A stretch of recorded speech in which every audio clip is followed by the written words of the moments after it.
He collapsed to his knees in front of the wife he'd banished 6 months ago, soaking wet from riding through a storm, and shattered the one rule that had protected his heart for years. He confessed he loved her. But Hannah didn't move, didn't soften. Instead, she stepped back and said the 5 words that would either destroy him or save them both. "Love is not enough, Richard." What she demanded instead would require him to become a man he'd spent his entire life refusing to be. If you're ready to enjoy this story, click that subscribe button, like this video, and comment where you're watching from. Your support helps us bring more wonderful stories, and trust me, you won't want to miss them. Now, let's get into the story. The silence arrived immediately after the carriage door shut, a cold, heavy blanket that smothered the sounds of their hasty transactional wedding day. It was midnight, and Hannah Aldridge, now Lady Hale, stood in the middle of a drawing room she had only seen in hurried, formal sketches, her white satin gown a desolate smear of light against the oppressive darkness of the Earl's London townhouse. Her hand still felt the phantom warmth of the velvet box that had contained the wedding ring, the final object in a transaction that had lasted only 4 hours. She turned her eyes to the man who stood by the hearth, just as the competitor's protagonist did. Though Richard Hale was not reading, he was watching her with an expression of tightly controlled, almost cruel indifference. His profile, sharp and unforgiving in the low light of the banked fire, was the profile of a man who regretted the necessity of the tie that now bound them. Earl Richard Hale did not move, utterly unconcerned by the sudden silent shift in the atmosphere, as he had been unconcerned by the quiet dignity Hannah had maintained through the entire ceremony. He was unaware of the trembling of her hand, or the small, persistent ember of hope she had allowed to burn inside her chest since they first met. A hope that survived the legal paperwork, but was about to be extinguished by his next words. She had only been his wife for 3 hours, yet she already knew the precise degree of his pride, the particular flatness of his tone when he spoke a command, and the chilling absence of warmth in his eyes. How many times had she memorized the curve of his unyielding jaw, the set of his broad shoulders, and the way the shadows gathered beneath his cheekbones? How many times had she imagined speaking his given name aloud in tones of partnership, not obedience? The heavy silence pressed against her ribs like a physical thing, heavy as the solemn vows, bitter as unripe fruit, terrible as any truth that is spoken without a single drop of kindness. She had perfected the art of quiet acceptance, moving through their brief acquaintance and their wedding day like a dutiful, obedient shadow, loving him with the devotion he would never know, existing solely to serve his legal need. But the decision had been made, not by her, but by him. And now he was about to make it final. Richard cleared his throat. "You are Lady Hale in name only," he stated, his voice a low, formal directive, utterly devoid of husbandly feeling. "You will leave tonight for Aldridge Hall. You will remain there, and you will not return until I send for you." The command struck her chest like iron, cold, hard, and absolutely necessary for his own protection. Hannah's small, brave hope was finally gone. She had 2 months of travel and quiet solitude remaining to gather her broken life like the shards of shattered glass, and then Hannah Aldridge would begin the long, difficult process of learning to live without her heart. The carriage deposited Hannah at the front steps of Aldridge Hall 3 days after the wedding, just as the first grey light of a sunless dawn began to creep across the overgrown grounds. The driver did not meet her eyes as he unloaded her single trunk and the small leather case that contained everything she had been permitted to bring from her former life. He accepted no gratuity, offered no words of comfort, and was gone before she could even turn to watch his departure. The sound of hooves fading into the mist like the last echo of her old world disappearing. She stood alone on the crumbling stone steps, her travelling cloak pulled tight against the damp cold, and looked up at the house that was to be her prison.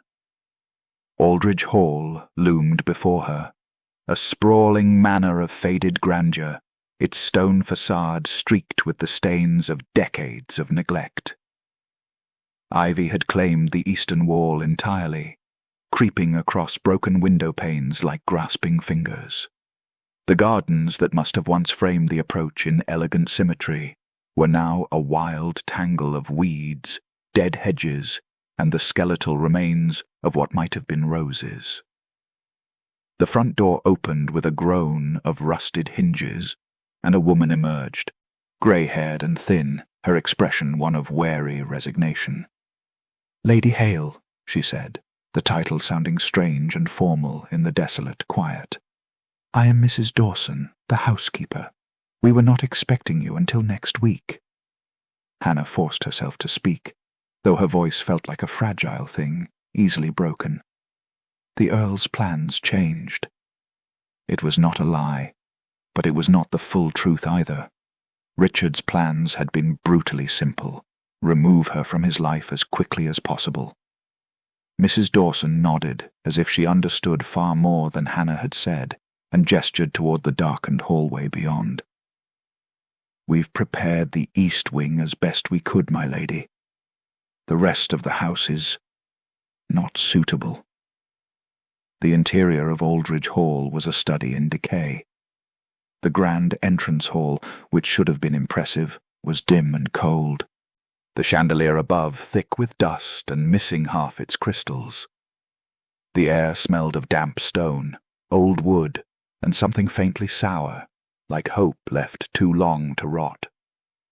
Hannah followed Mrs. Dawson up a staircase with a banister so loose it shifted under her hand, past closed doors that seemed to exhale sadness, until they reached a room at the far end of a narrow corridor. "Your chamber, my lady," Mrs. Dawson said, opening the door to reveal a space that was marginally cleaner than the rest of the house, though no less depressing. The bed was made with linens that smelled of lavender and desperation. A single window looked out over the wild gardens, its glass so filthy that the view was little more than smudged shapes and shadows. Hannah thanked her quietly, and Mrs. Dawson left with a curtsy that felt like an apology. Alone, Hannah stood in the center of the room and felt the full weight of her exile settle over her like a shroud. This was her life now. This decaying house, this forgotten corner of Richard's vast holdings, this silence broken only by the drip of water somewhere in the walls. She could sit in this room and wait for a summons that might never come, wait for a year to pass as Richard had coldly promised, wait for her heart to finish breaking, or she could refuse to disappear. The thought came quietly, but it came with the force of a vow. She crossed to the window and with the edge of her sleeve wiped a small circle in the grime. The view that emerged was bleak, a tangle of brambles and the hunched shapes of what had once been rose bushes, now little more than thorns and dead wood.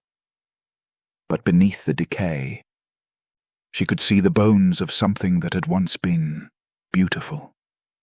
Hannah removed her cloak, rolled up the sleeves of her travelling dress, and began.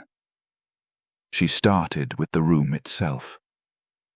There was no maid to call, no staff waiting to attend her, so she did the work herself. She stripped the bed and shook the dust from the linens out the window. She found a rag and a basin of cold water and scrubbed the window until light, pale and watery, but light nonetheless, finally spilled into the room. She swept the floor, beat the rug, and wiped down every surface until her hands were red and raw. It took her 2 days to make the room habitable, and another day to realize that the small act of cleaning had given her something she had not expected: purpose.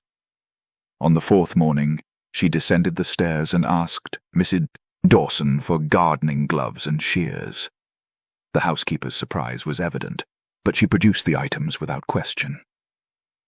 Hannah walked out into the cold morning air, crossed the weed-choked gravel drive, and stopped before the saddest of the dead rose bushes. The thorns caught at her skirt as she knelt in the damp earth. The stems were brittle, the leaves long gone, and there was no reason to believe anything living remained beneath the tangle of decay. But Hannah had been declared dead too, dead to society, dead to her husband, dead to the life she had imagined. And yet here she was, breathing, kneeling, choosing. She began to cut away the dead wood, piece by piece, her hands steady despite the cold. She cleared the weeds from the base of the plant and loosened the soil with her fingers, feeling the earth yield beneath her touch. It was hard, quiet work, and no one was watching, and it would not change the fact of her exile. But it was hers. This small patch of ground, this fragile defiance, this refusal to let everything beautiful die simply because she had been abandoned. When the sun finally broke through the clouds an hour later, Hannah sat back on her heels and looked at what she had done. The rose bush was still skeletal, still broken, still uncertain. But it was clean now, freed from the weight of its own neglect, and ready, if it had any strength left at all, to fight for another season. Hannah rose, brushed the soil from her skirts, and walked back toward the house. She did not look back at the library in London, or the man who sat beside a fire that would never warm him. She looked only forward, toward the crumbling steps of Aldridge Hall, and the 100 small battles waiting to be won. Richard returned to London on a Thursday afternoon, the same day Hannah's carriage would have reached Aldridge Hall, though he did not allow himself to calculate the timing. The city welcomed him back with the indifference of a place too vast to notice one man's return, and he found a peculiar comfort in that anonymity, even as his name opened every door. By evening, he was at his club, ensconced in the leather chair by the fire that was understood to be his by unspoken agreement among the membership. Lord Pemberton clapped him on the shoulder with the hearty enthusiasm of a man who had drunk just enough to be sincere, and offered congratulations on the marriage with a wink that suggested he understood exactly the sort of arrangement it had been. Richard accepted the brandy that was pressed into his hand, and the chorus of toasts that followed, and he smiled the smile that was expected of a man who had successfully navigated the tiresome business of securing an heir without the inconvenience of emotional entanglement. "Brilliant strategy, Hale," someone said, a voice he didn't bother to identify. "Married and unburdened in the same stroke. The lady secured in the country, and you free to live as you please. Masterful." The words sat strangely in his mind. Free. He had engineered his freedom with the precision of a military campaign, and yet, as he sat in the warm glow of the fire, surrounded by laughter and the comfortable rituals of masculine society, he felt nothing resembling liberation. He drank, and the brandy was fine, and it tasted like ash. The days that followed assumed a rhythm he had lived 100 times before. He attended the theatre and watched performances he did not see. He dined at tables laden with delicacies he did not taste. He accepted invitations to card parties and soirees, and he won or lost sums of money that meant nothing, and he spoke when spoken to with the wit and charm that society expected of an earl with impeccable lineage and no visible weaknesses. But at night, alone in his townhouse, the silence returned. It was not the comfortable silence of solitude. It was the silence of absence, and it had a shape. The shape was a young woman in a white satin gown, standing in the drawing-room with her hands folded in front of her, looking at him with an expression he could not erase from his memory, no matter how many brandies he consumed or how many distractions he sought. She had not cried. That was the detail that haunted him most. Hannah had stood perfectly still as he delivered his cold edict of banishment, her face pale and composed, her eyes reflecting something that looked terribly like understanding. She had not begged, had not protested, had not even asked him why. she had simply nodded, a single dip of her head that conveyed both obedience and a dignity that he had not expected and did not deserve.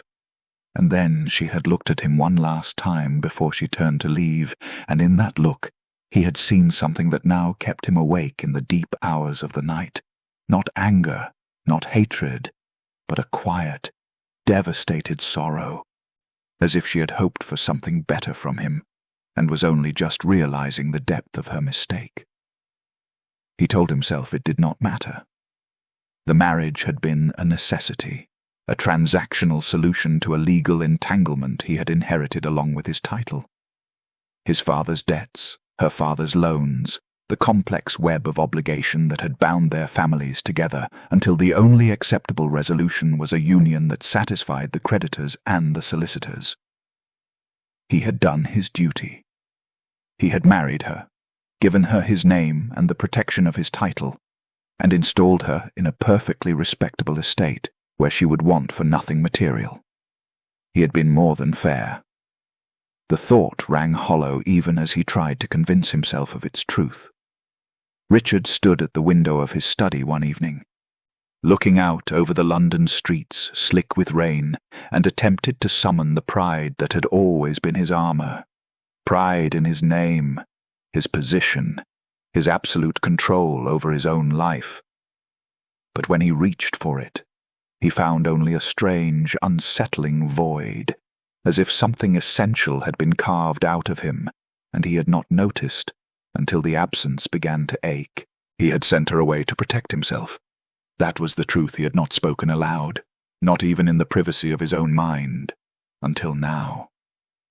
He had seen the softness in her eyes during their brief, formal courtship, the way she looked at him as if he were something more than a title and a ledger of debts.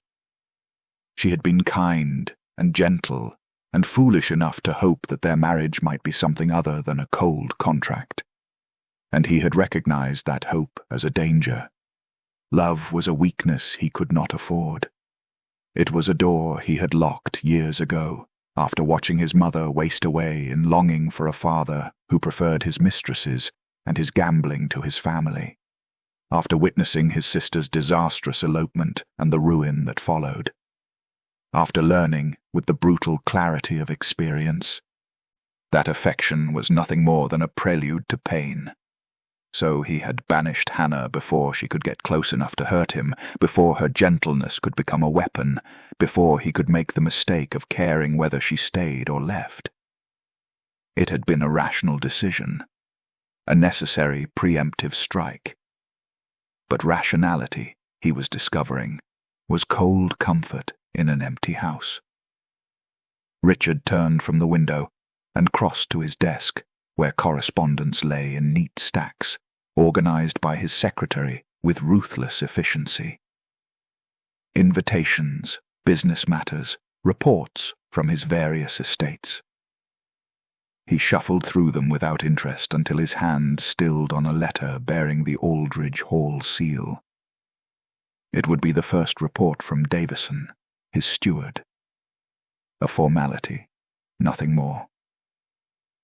Confirmation that Lady Hale had arrived safely and that the household accounts were in order. He broke the seal but did not read beyond the first line before setting it aside. Not tonight. He was not ready to see her reduced to a line item in a steward's report, to have her existence confirmed as nothing more than another property to be managed from a distance. Richard poured himself another brandy and returned to the fire, seeking warmth that would not come. He had his freedom. He had his pride intact, his heart safely guarded, his life precisely as he had arranged it. And he had never felt more alone. The roses bloomed in late June, unfurling their petals in shades of cream and blush and deep crimson, as if they had been waiting all along for someone to believe in them. Hannah stood in the garden on a morning bright with birdsong, her hands dirt-stained and her hair escaping its pins, and felt something she had not expected to feel in this place of exile. Pride. 6 months had passed since the carriage had left her on the crumbling steps. 6 months since she had knelt in the cold earth and cut away the first of the dead wood. The woman who had arrived in a white satin gown, hollow-eyed and heartbroken, felt like a stranger now. Someone Hannah had known briefly and then left behind in the slow, deliberate work of survival. She had not done it alone. Mrs. Dawson had thawed first, won over not by commands, but by the quiet sight of Lady Hale scrubbing her own floors and mending her own linens when the household budget could not stretch to include a lady's maid. The housekeeper began to appear at Hannah's side with offerings: a better pair of gardening gloves, a receipt for a poultice that would soothe her blistered hands, and eventually, hesitantly, her own presence in the garden, pulling weeds alongside her mistress in a companionable silence that spoke of mutual respect. Then came Harrow, the aging groundskeeper who had watched the estate fall into ruin under a succession of indifferent stewards and absent lords. He had approached Hannah one morning as she struggled to uproot a stubborn tangle of brambles, and without a word he had taken the spade from her hands and finished the job himself. The next day he returned with a boy from the village, and together they began to reclaim the garden section by section, following Hannah's gentle suggestions, as if they were plans handed down from a master gardener, rather than the uncertain hopes of a banished bride, teaching herself from books. The staff grew, not in number. The allowance Richard sent each quarter was modest, carefully calculated to maintain her existence without funding comfort, but in spirit. The maid stopped flinching when she entered a room. The cook began to ask her opinion on menus and seemed genuinely pleased when Hannah praised her economical ingenuity. The footman, young and earnest, started to stand a little straighter when he served her solitary dinners, as if serving Lady Hale had become something other than a penance. Hannah learned to manage the allowance with the care of a general managing rations during a siege. Every penny was accounted for, every expenditure weighed against necessity. But she also learned that necessity could be interpreted broadly, and that sometimes the most necessary thing was not another sack of flour for the kitchen, but a roof repair for the widow Thompson in the village, whose cottage leaked so badly her children slept in damp beds. The village of Aldridge was small, poor, and forgotten, much like the estate itself. The tenants eked out livings from thin soil and aging equipment, and they had long ago stopped expecting anything from the great house on the hill except the annual collection of rents. So when Lady Hale appeared one market day, walking rather than riding, and stopped to speak with the blacksmith about the cost of repairing the village well, they did not know what to make of her. She did not arrive with grand proclamations or lavish charity. She simply listened. She learned their names, their children's names, the particulars of their struggles. And then, quietly, she began to help.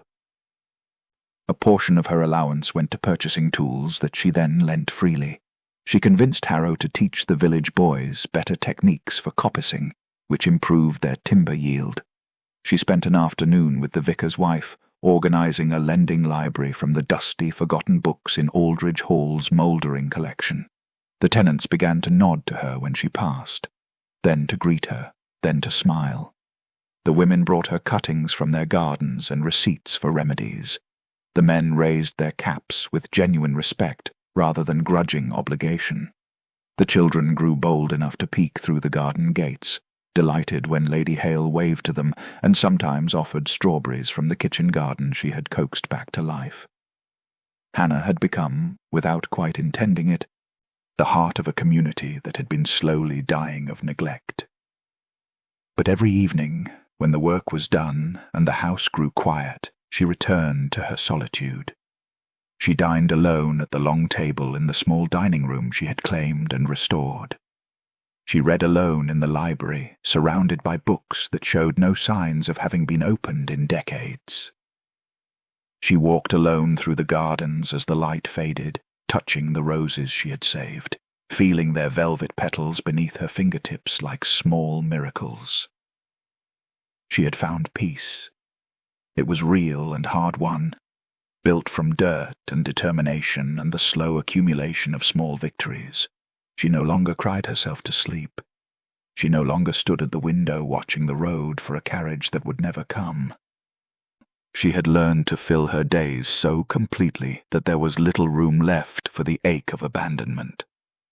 But it was a solitary peace, and on certain nights when the wind moved through the trees with a sound like distant voices, she felt the weight of it. She had made a life here, a good life, a life that mattered to the people who depended on her. She had transformed herself from a discarded bride into something stronger, something capable and necessary. Yet no matter how lush the gardens grew, or how warm the smiles of the villagers, or how competent she became in the managing of the estate, there remained an empty space in the center of it all. A space shaped like a question she had stopped asking aloud, but never stopped asking in the secret chambers of her heart. Did he ever think of her? Did he ever regret the cold words he had spoken, the cold way he had looked at her, the cold finality with which he had erased her from his life? Hannah stood in the garden as the June evening deepened into gold and shadow, surrounded by beauty she had created and purpose she had claimed, and allowed herself one moment of honest longing before she locked it away again. Then she turned back toward the house, toward the life she had built from the ruins of her exile, and walked forward with the steady, quiet grace of a woman who had learned to save herself. The letter arrived on a Tuesday morning in late July, delivered with the rest of Richard's correspondence and sorted by his secretary into the neat categories that governed his life: urgent, business, social, and estate matters. The Aldridge Hall report was placed in the latter pile, unremarkable among the quarterly accounts from his other properties, and Richard might have left it there for days had he not been seized by a sudden, inexplicable need to confirm that everything at the distant estate remained exactly as he had arranged it. Contained, managed, forgotten.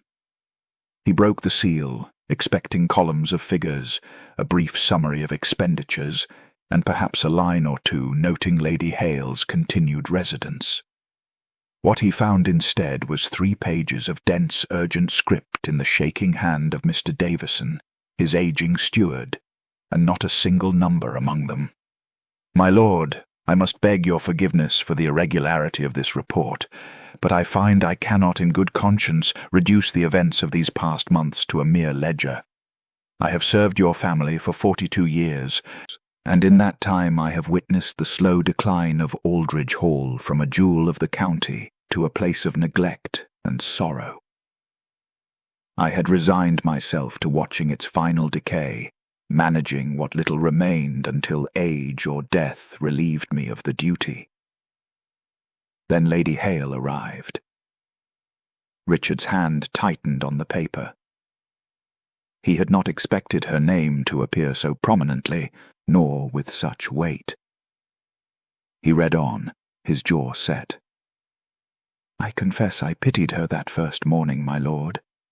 She stood before the house looking small and lost, and I assumed she would retreat to her chambers and remain there, as many a fine lady might when confronted with such ruin. I was prepared to manage her complaints and her eventual demands to return to London. I could not have been more mistaken. Within a week, Lady Hale had begun the work of restoration, not by issuing commands from a position of distant authority, but by rolling up her sleeves and labouring alongside the staff. I found her on her knees in the garden, my lord, cutting away dead wood with her own hands. I found her scrubbing windows, mending linens, and learning the names of every person in this household as if they mattered to her personally, because I have come to understand they do." Richard set the letter down, his pulse beating strangely in his temples. The image Davison painted was impossible. Hannah had been a quiet, biddable girl during their brief acquaintance, soft-spoken and deferential, exactly the sort of woman who would wait patiently to be told what to do. She was not someone who laboured in gardens or scrubbed her own floors. The idea was absurd. Yet Davison continued, his prose growing more impassioned with each paragraph. The gardens, which were lost to wilderness, are now restored. The roses bloom as they have not bloomed in 30 years. The kitchen garden produces more than enough for our needs, and Lady Hale has used the surplus to feed the tenants in the village. She has organized repairs to cottages, arranged for the lending of tools and equipment, and established herself as a figure of genuine authority and care in this corner of your holdings that has not seen such attention in a generation. The staff, who were demoralized and merely existing, now take pride in their work. Mrs. Dawson reports that the household runs more smoothly than it has in all her years of service. Harrow, who I have never heard speak a word of praise for any master, told me just yesterday that Lady Hale has a natural understanding of the land and its needs. The tenants, my lord, speak of her with a reverence I can only describe as devotion. Richard stood abruptly, the letter still clutched in his hand, and crossed to the window. His breathing had gone shallow, his chest tight with something he could not name. Anger, perhaps. Yes, anger. Davison had overstepped his bounds egregiously. A steward's duty was to manage accounts, not to pen flowery tributes to a woman who was only doing what any competent mistress of an estate should do. Except Richard had not expected her to be competent. He had expected her to be miserable, to wait quietly for his summons, to exist in the exile he had imposed as a kind of penance. They both understood she deserved for the sin of hoping he might care. He forced himself to read the final page. I know it is not my place to speak of such things, my lord, but I am an old man, and my conscience demands it. Lady Hale is a miracle. There is no other word for what she has accomplished here, not merely in the restoration of the estate, but in the grace and kindness with which she moves through each day. She does not speak of you, my lord, though I have seen her face when the post arrives and there is nothing for her. She does not complain, does not weep, does not rail against the solitude of her situation. She simply perseveres, with a dignity and a quiet strength that has humbled every person who has witnessed it. I do not know what circumstances brought Lady Hale to Aldridge Hall, and it is not my place to question the decisions of my betters, but I would be failing in my duty if I did not tell you that you have, in her, a wife of extraordinary character. What she has built here from nothing and with almost no resources is a testament to a quality of spirit I have rarely encountered. The estate is not merely maintained, my lord, it is transformed, and so, I believe, is she. Your obedient servant, William Davison. Richard read the final lines twice, then a third time, as if repetition might change their meaning or dull their impact. It did neither. He stood in the silence of his study, the letter trembling slightly in his grip, and felt the foundations of his carefully constructed indifference begin to crack. He had banished a quiet, obedient girl who looked at him with too much hope. Davison described a woman of competence, strength, and such profound goodness that a steward of 40 years' service felt compelled to break every rule of professional propriety to sing her praises. Richard did not know this woman. He had never known her. He had sent her away before he could know her, and the realization struck him with the force of a physical blow. She had not withered in exile. She had bloomed. And he, God help him, he had been the one to cut her away, to prune her from his life as ruthlessly as she had pruned those roses, never imagining that she might take root elsewhere and grow into something extraordinary. The anger he had tried to summon would not come. In its place was something far more dangerous. Curiosity, sharp and insistent, and beneath it, the first stirrings of a feeling he had spent 6 months trying to bury. Regret. Richard crossed to his desk and pulled out a sheet of paper, then stopped, his pen hovering uselessly above the blank page. What could he possibly write? What words could bridge the chasm he had created? He set the pen down and picked up Davison's letter once more, reading it again in the fading afternoon light, searching for the woman he had discarded, and finding instead a stranger who haunted him far more effectively than any ghost. Richard did not sleep the night he received Davison's letter. Instead, he sat in his study as the candles burned low and the city beyond his windows fell into the quiet hours before dawn, and he forced himself to examine the wounds he had spent years refusing to touch.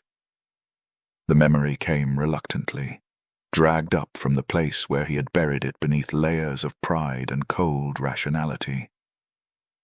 He had been 22, newly come into his title after his father's sudden death, and still young enough to believe that affection might be something other than a transaction. Her name had been Catherine, and she had been beautiful in the calculated way of women who understood their beauty as currency. She had smiled at him with warmth that seemed genuine, had spoken words of admiration that had bypassed his defenses, and he had been fool enough to believe her. He had been fool enough to love her. The betrayal, when it came, had been efficient and absolute. He discovered quite by accident that Catherine's affections had a price, and that his closest friend, a man he had trusted since childhood, had met it. The love she had performed so convincingly had been nothing more than a strategy, a way to secure her position while she explored more profitable options. She had not even had the decency to appear ashamed when confronted. She had simply shrugged, as if his pain were an unreasonable response to the natural order of things. "You cannot possibly have believed I loved you for yourself, Richard," she had said, her voice light and faintly amused. "Men of your station are loved for what they possess, not what they are. Surely you knew that." He had not known that, or perhaps he had always known it, and had simply hoped, briefly and foolishly, that he might be an exception. The friend he had cut from his life entirely. Catherine he had dispatched with a coldness that surprised even himself. And then he had built his fortress, brick by careful brick, until his heart was so deeply buried that no one could reach it, which meant no one could wound it. It had been a successful strategy. He had moved through the years since with perfect control, allowing no one close enough to matter, conducting his affairs and his friendships with the detached civility of a man who had learned that distance was safety.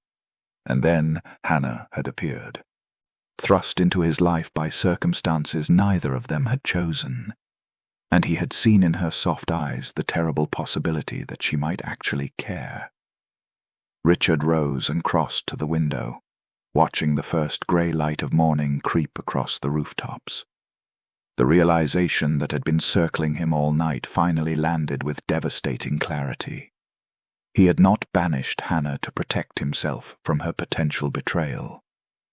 He had banished her to enact the betrayal first, to hurt her before she could hurt him, to prove to himself that he was still in control of his own capacity for feeling. He had seen her gentleness and mistaken it for manipulation. He had seen her hope and interpreted it as strategy. He had looked at her the way he had learned to look at everyone, with suspicion, with the assumption that affection was always performed and never genuine, and he had struck first. Except Davison's letter had shattered that interpretation entirely. A woman who sought advantage did not kneel in gardens and restore rose bushes with her own hands.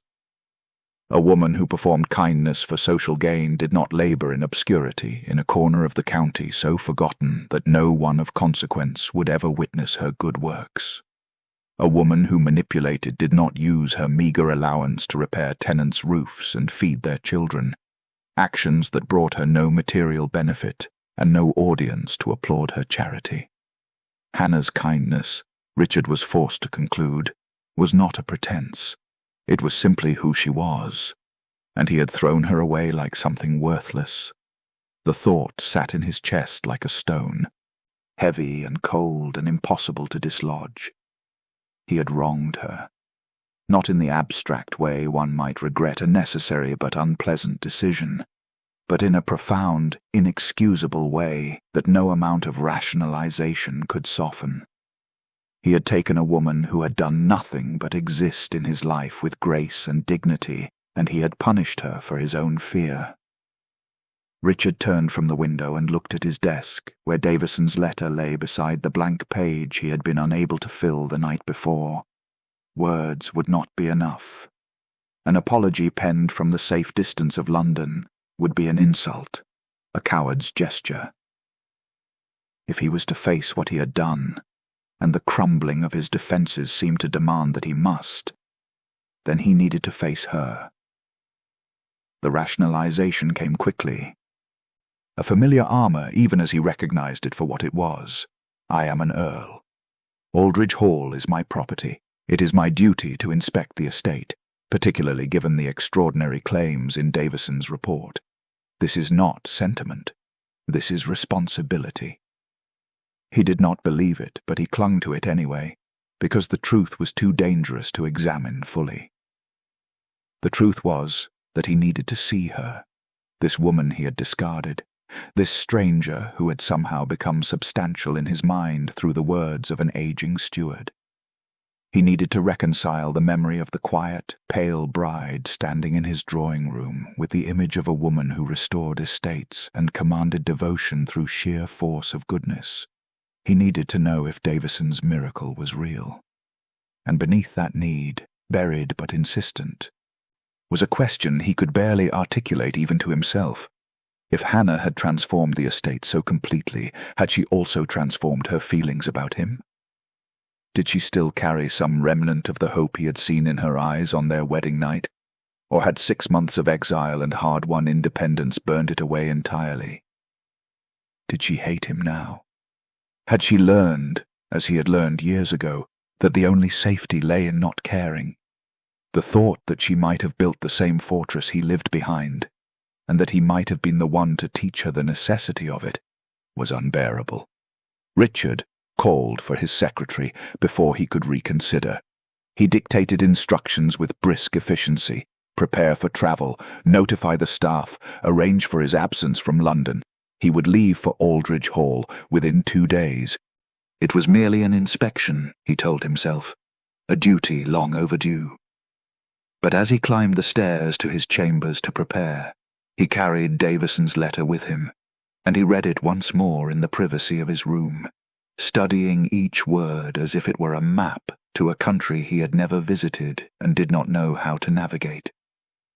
A country where kindness was genuine and goodness was not performed, and a woman he had wronged beyond measure had somehow become extraordinary in his absence. He did not know what he would say to her when he arrived. He did not know if she would even consent to see him. But he was going, and the decision felt like the first honest thing he had done in 6 months. Richard left London on a morning that promised fair weather, the sky a pale, cloudless blue that seemed to mock the urgency driving him from the city. He had intended to take his carriage, to arrive at Aldridge Hall with the dignity and formality befitting an earl inspecting his property. But as his staff loaded his trunk and made preparations for a leisurely 2-day journey, he found himself unable to bear the thought of that measured pace, the slow roll of wheels, the endless hours trapped with nothing but his own thoughts. He called for his horse instead. His secretary protested, citing the distance and the impropriety of an earl arriving travel-stained and without proper attendance. Richard overruled him with a curtness that bordered on rudeness, and within the hour he was mounted and riding north, leaving behind the careful planning and the reasonable objections, and the last pretense that this was merely a duty inspection. The first day passed in a blur of movement and mounting tension. He pushed his horse harder than was wise, stopping only to water the animal and exchange it for a fresh mount at coaching inns along the route. He ate without tasting, drank without satisfaction, and spoke only the barest necessary words to the stable hands and innkeepers who served him. His mind was a churning mass of half-formed thoughts, circling endlessly around the same maddening questions. What would he say to her? What right did he have to appear at the estate he had turned into her prison? What did he even want from this journey? Absolution, reconciliation, or simply the confirmation that Davison's letter had not been the fantasy of a sentimental old man? He did not know. He knew only that he could not stop. By the second morning, the weather had begun to change. The pale blue sky gave way to a gathering thickness of cloud, grey and heavy, rolling in from the west with the promise of rain. Richard noted it distantly, as one might note a detail in a landscape painting, and continued riding. He was perhaps 6 hours from Aldridge Hall, close enough now that he could feel the proximity like a physical pull, drawing him forward with an urgency that had moved beyond reason into something closer to compulsion. The first drops of rain fell just past midday, fat and cold, spattering against his shoulders and the brim of his hat. Within minutes, the drops became a steady downpour, and within an hour, the downpour had transformed into a deluge. The wind rose, gusting across the open country in great howling sweeps that bent the trees and tore at Richard's cloak. The road, which had been dry and firm that morning, turned to churning mud beneath his horse's hooves. He should have stopped. Any reasonable man would have sought shelter at the next inn and waited for the storm to pass. But Richard pressed on, leaning into the wind, rain streaming down his face and soaking through his layers of wool and linen until he was drenched to the skin. The storm suited him. It matched the chaos that had been building in his chest since the moment he read Davison's letter, the breakdown of the careful control he had maintained for years. The thunder that cracked overhead felt like an externalization of his own internal tumult, and the lightning that split the darkened sky illuminated the landscape in brief, stark flashes that seemed to mirror the sudden, shocking clarity of his recent realizations. He had been a fool, a coward, a man so determined to protect himself from the possibility of pain that he had inflicted it preemptively, carelessly, on someone who had done nothing to deserve it. The wind tore the thoughts from his mind as quickly as they formed, scattering them into the storm, but they kept returning, insistent and damning. By late afternoon, visibility had diminished to almost nothing. The rain fell in solid sheets, and the road had become a treacherous river of mud.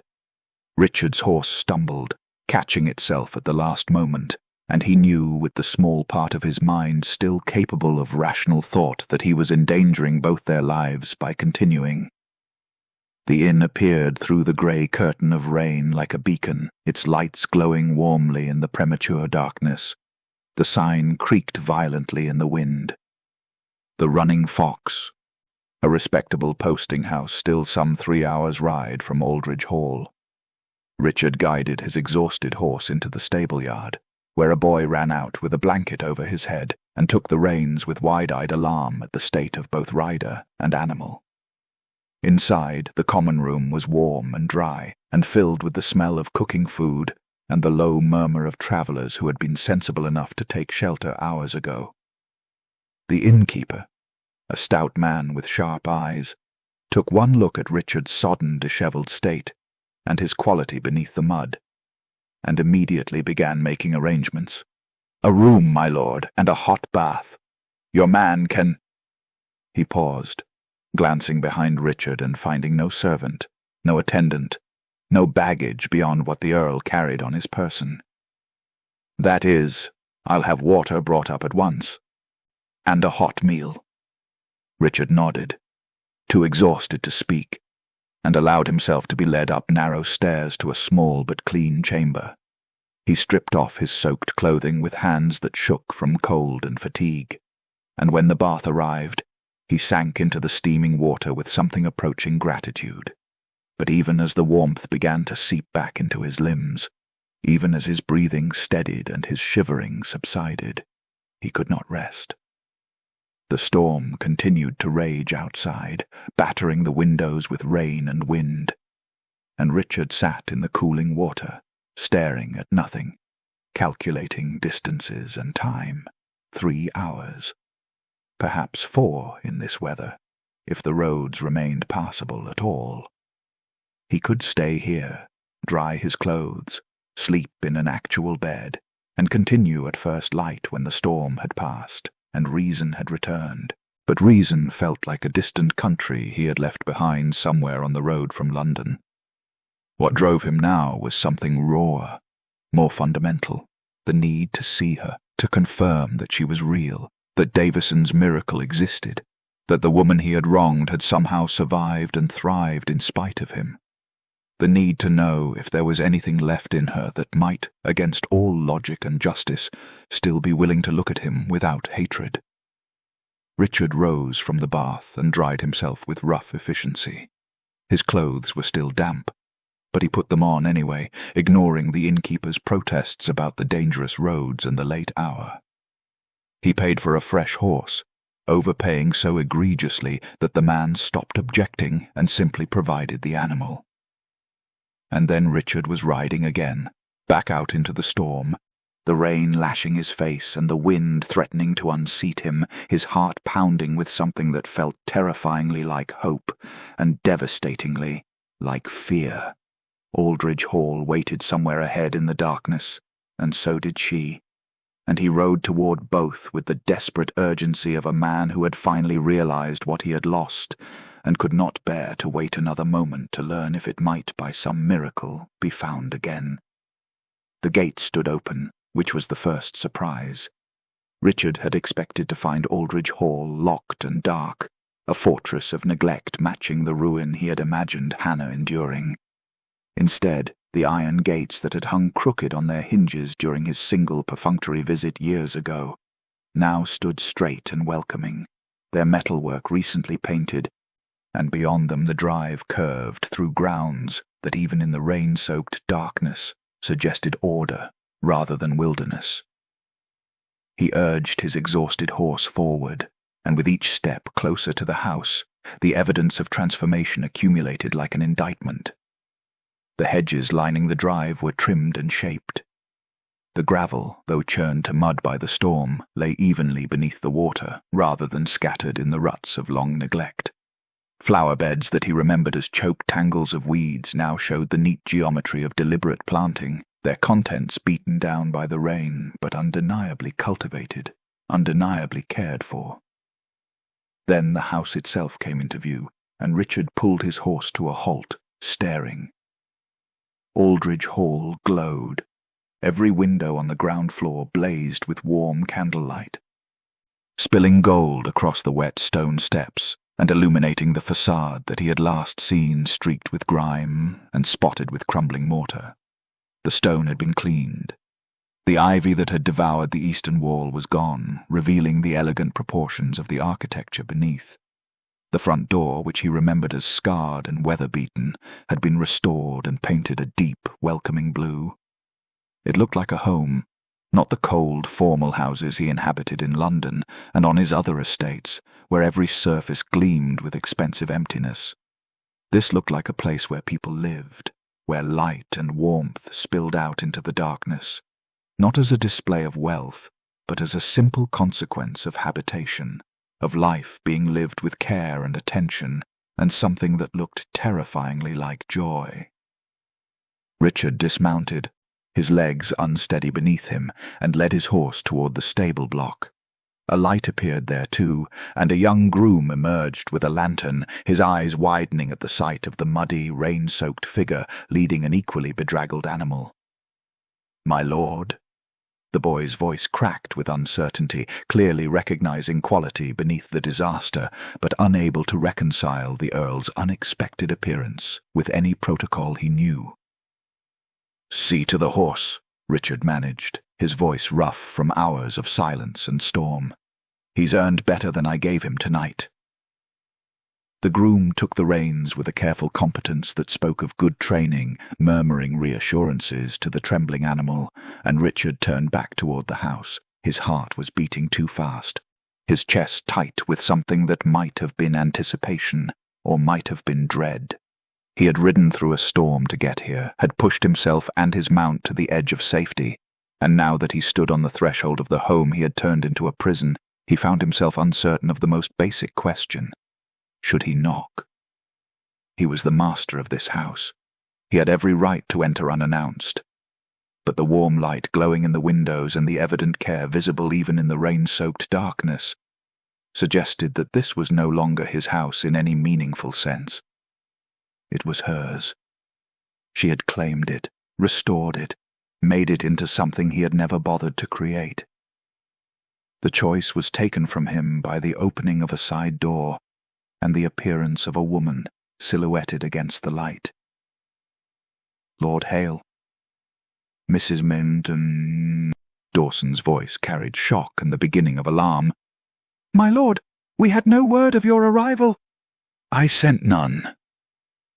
Richard moved toward the door, toward warmth and light, his sodden boots squelching obscenely against the clean stone step. I apologize for the intrusion, Mrs. Dawson. I require nothing. Don't disturb Lady Hale on my account. But even as he spoke he could hear it, laughter, bright and unrestrained, drifting from somewhere deeper in the house. A woman's voice, light with genuine amusement, saying something he couldn't distinguish, and then a chorus of responding voices, other women, and a man's deeper tones, all relaxed and warm and easy in a way that spoke of familiarity and affection, rather than the rigid hierarchy of master and servant. Richard followed the sound without conscious decision, barely aware of Mrs. Dawson's fluttering concern behind him. He moved through a hallway he didn't recognize. Had it been this clean before? Had the walls been this color? Toward the drawing room, and stopped in the doorway. The room was transformed. Where he remembered faded wallpaper and Holland covers shrouding indistinct furniture, there was now soft light and restored elegance. The furniture was simple but well maintained, arranged not for formal receiving but for actual use, for comfort. A fire burned cheerfully in the hearth and scattered around it, in a tableau that struck him with the force of a physical blow, was Hannah. She sat in a chair near the fire, her dark hair loosely pinned and gleaming in the candlelight, her face tilted up with an expression of such radiant, unguarded joy that Richard felt the breath leave his body. She was laughing, truly laughing, her eyes bright, and her whole countenance alive with delight, at something Mrs. Dawson's assistant had apparently just said. A maid sat on a nearby stool, mending something in her lap, but grinning widely. The cook stood by the door to what must be the kitchen passage, wiping her hands on her apron and shaking her head with fond exasperation. And Harrow, the groundskeeper, occupied a chair that should have been far too fine for his station, but clearly wasn't, in this room, in this house that had stopped caring about such things. They were not servants attending their mistress. They were people gathered in warmth and companionship, and Hannah sat among them, not as a lady bestowing condescension, but as the natural centre of something that looked like family. She was beautiful, not in the calculated, performed way Catherine had been beautiful, but in the unself-conscious way of a person who had stopped monitoring her own appearance because she was too busy living to remember to pose. Her dress was simple. Her hands showed the marks of work, and there was a smudge of what might have been ink on her sleeve. She looked real and alive and happy in a way that had nothing to do with him and everything to do with the life she had built in the ruins he had left her. Richard stood in the doorway, rain still dripping from his cloak onto floors someone had clearly labored to restore, and felt the final piece of his carefully constructed justification crumble into dust. He had not sent her into exile. He had exiled himself from this, from warmth, from genuine feeling, from the possibility of a home that meant something beyond property and prestige. She had not withered in banishment. She had bloomed, had created something beautiful and true, and he had not been here to see it, to be part of it, because he had been too afraid and too proud and too convinced that safety lay in solitude. He had thought he was protecting himself. Instead, he had thrown away the only thing worth having. Mrs. Dawson saw him first, her gasp cutting through the warm circle of laughter like a blade. The room fell silent in an instant, all eyes turning toward the doorway where Richard stood dripping and dishevelled, a figure of ruin framed against the darkness of the hallway. The maid's hands stilled on her mending. The cook's mouth opened in shock.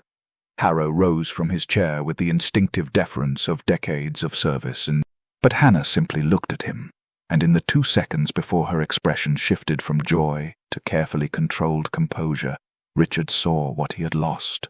He saw the light drain from her face, the laughter die in her eyes, the warmth that had filled the room retreat behind walls she had learned to build in his absence.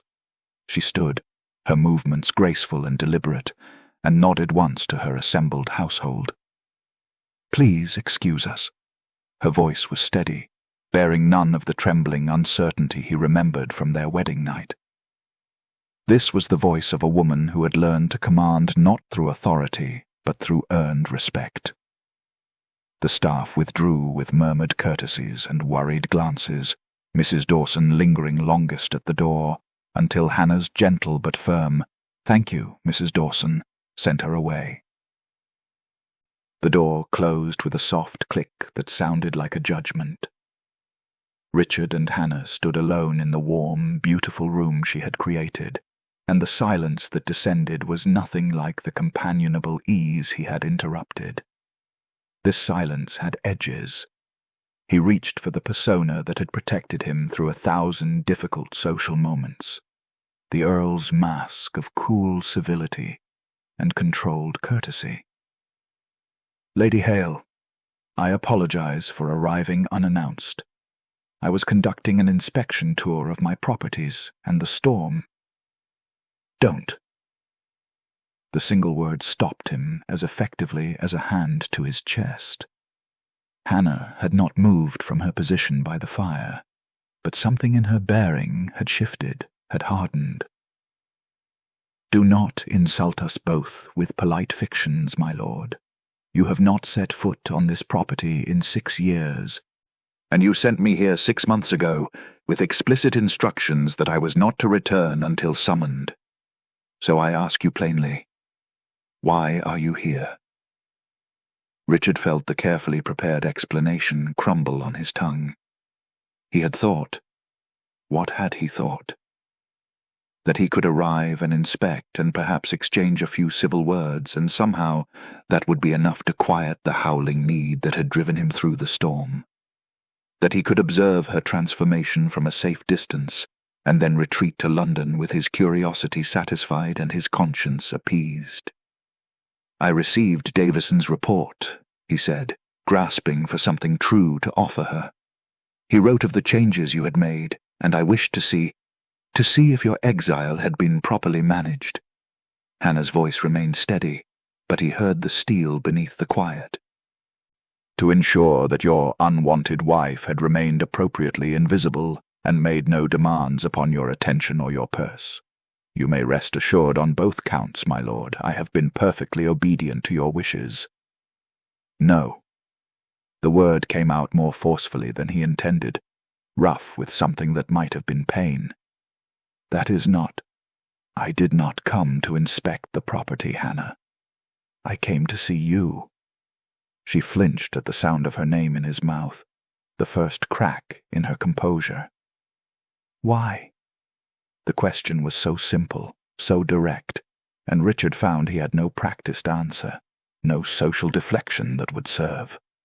She stood before him in her simple dress, with her work-marked hands and her unbowed dignity, and she asked him the one question he had been avoiding since the moment he left London. Why? "Because I have made a terrible mistake." The words felt like they were being torn from some place deep in his chest, a place he had locked away so thoroughly he had forgotten it existed.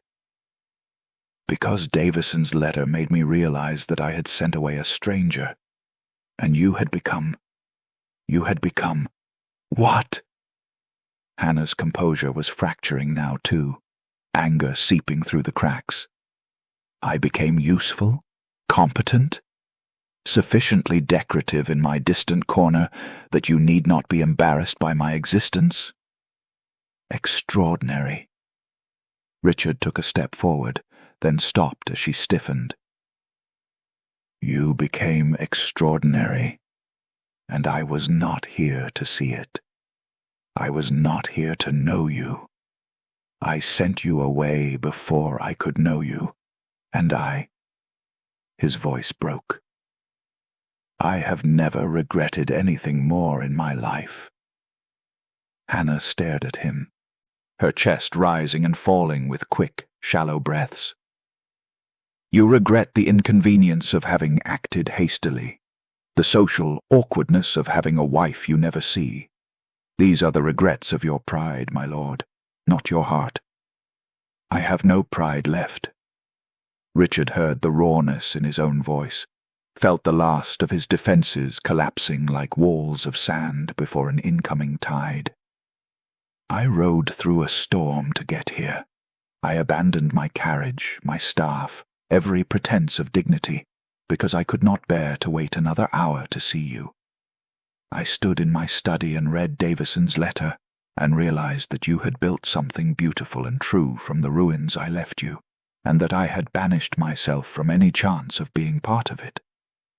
He took another step forward, his hands shaking, water still dripping from his cloak onto her clean floors. I was afraid of you. From the moment we met, I was terrified of you, because you looked at me as if I might be something more than my title, and I could not bear the possibility that you might come to know me and find me wanting.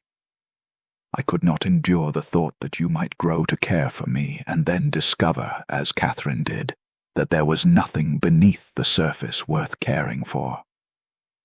So you struck first, Hannah said quietly, understanding dawning in her eyes alongside something that looked like anguish.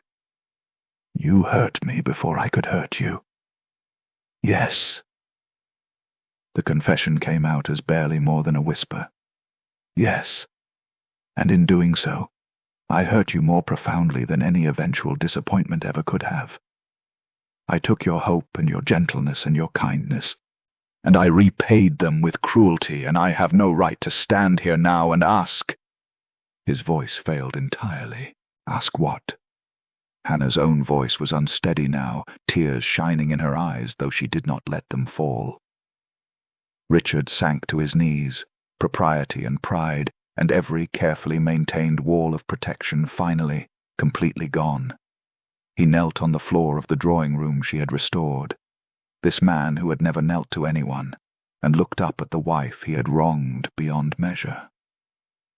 I am asking for your forgiveness, he said, the words breaking on something that might have been a sob. I am asking if there is any possibility, however small, that you might consent to know me now, to let me stay, not as your lord, but as a man who has finally realized that he loves you, and that every moment since I sent you away has been an exercise in slow suffocation. The silence that followed was infinite and terrible. Hannah stood above him, tears streaming down her face now, her hands pressed to her mouth as if to hold back words that might destroy them both. Richard remained on his knees, trembling with exhaustion and emotion and the awful vulnerability of having finally, completely told the truth. You love me, she whispered finally, the words half question, half accusation. You banished me and now you love me. I loved you then, Richard said, his voice breaking again. I loved you, and I could not bear it, and I am so very, very sorry.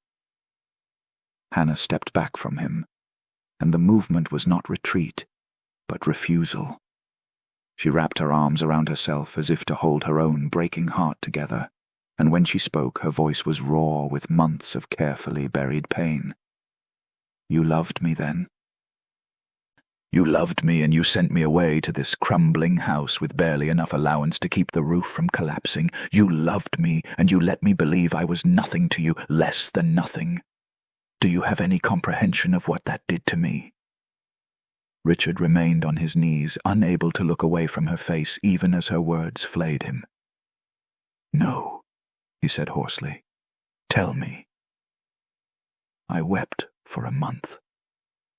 The confession came out like an accusation.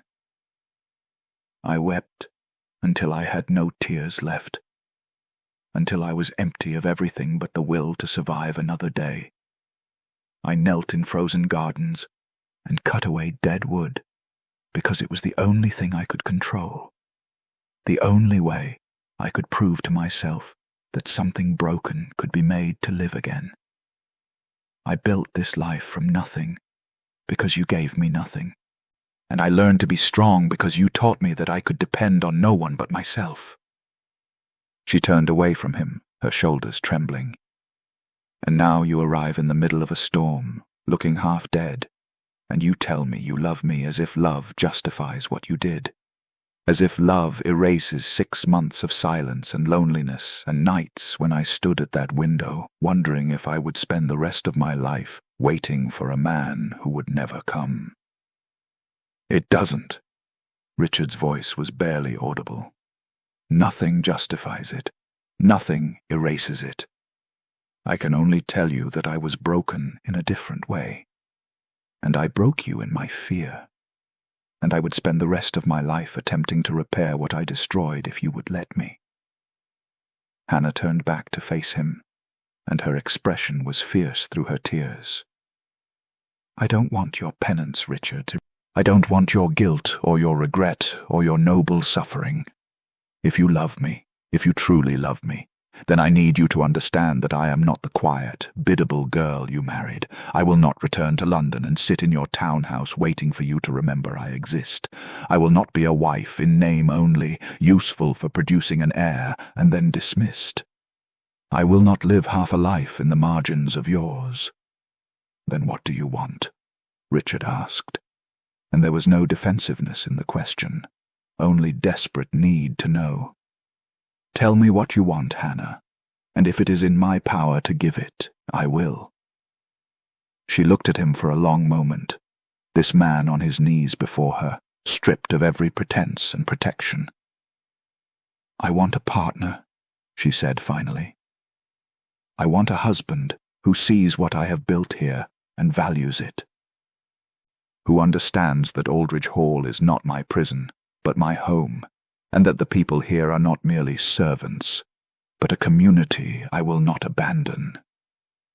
I want you to stay, Richard, not to visit and inspect, and then return to your life in London. I want you to build a life here, with me, as equals." "Yes." The word came immediately, without calculation or hesitation. "Yes to all of it. I will stay. I will be your partner. I will spend every day learning to be worthy of what you have created and who you have become.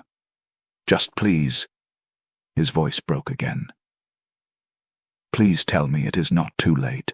Please tell me that somewhere beneath the strength you had to learn and the walls you had to build, there is still some small part of you that might, someday, be able to love me back." Hannah's tears were falling freely now, and she made no attempt to hide them.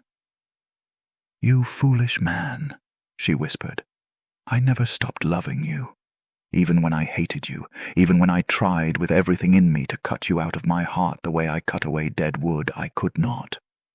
I loved you on our wedding night when you sent me away, and I loved you in every lonely moment since, and I have been so angry at myself for that weakness." Richard rose then, not caring about propriety or permission, and closed the distance between them. "It is not weakness," he said fiercely, his hands hovering near her face, not quite touching, asking permission even now. "Your love is the strongest thing I have ever encountered. It survived my cruelty, my absence, my complete unworthiness. Hannah, you are the bravest person I have ever known." She looked up at him. and for the first time since he had entered the room, he saw the walls begin to lower. "If we do this," she said, her voice trembling but firm, "if I forgive you, and we begin again, it must be real. No more hiding behind pride or fear. No more banishing what frightens us. We face everything together, or we face nothing at all." "Together," Richard agreed, and finally allowed his hands to cup her face, his thumbs brushing away her tears with a tenderness that made her breath catch. "I swear it to you, Hannah. Everything together." When their lips met, it was not gentle. It was desperate and fierce and tasted of salt and relief and 6 months of longing that had nearly destroyed them both. Hannah's hands fisted in his wet cloak, pulling him closer even as she trembled against him. And Richard held her as if she were the only solid thing in a world that had finally stopped spinning out of control. The kiss was forgiveness and promise and hunger, the melting of all the months of ice between them, and when they finally broke apart, gasping, they pressed their foreheads together and simply breathed. "Stay," Hannah whispered against his lips. "Forever," Richard answered, and kissed her again. 1 year later, Aldridge Hall glowed with light and laughter, every window ablaze for the celebration within. The gardens, lush and magnificent in the height of summer, spilled roses over their borders in a riot of colour that had become famous throughout the county. Guests filled the restored drawing room and overflowed onto the terrace, raising glasses to the Earl and Countess of Hale, who stood together beneath the oak tree where they had planted a rose bush that morning to mark their true anniversary. "A year ago today," Richard said, his arm around Hannah's waist, "I rode through a storm like an absolute madman." "You arrived looking like a drowned rat," Hannah added, laughing up at him with the radiant, unguarded joy that still took his breath away every time he witnessed it. "Mrs. Dawson thought you were a vagrant." "I was," Richard said seriously, pulling her closer. "I was a man with everything and nothing, and you taught me the difference." Hannah touched his face with the tenderness of complete trust, and he turned to press a kiss to her palm. They had spent the year learning each other, working side by side in the gardens and the village, transforming Aldridge Hall from Hannah's refuge into their shared home. Richard had discovered a talent for estate management he had never bothered to develop, and a capacity for happiness he had never believed himself capable of feeling. Hannah had taught him that strength did not require walls, and he had taught her that love did not always wound. "Happy anniversary, my love," Hannah said softly. "Happy beginning," Richard corrected, and kissed his wife beneath their rose tree, surrounded by the life they had built together from the ashes of his worst mistake and her greatest triumph. The end. Thank you for watching this story to the end. If you enjoyed this story, you will surely love the next one. It's as crazier and more intriguing as you can ever imagine. So do check it out. Click on the image showing on your screen right now to watch the next one. Don't forget to subscribe, and I'll see you in the next one. Bye for now.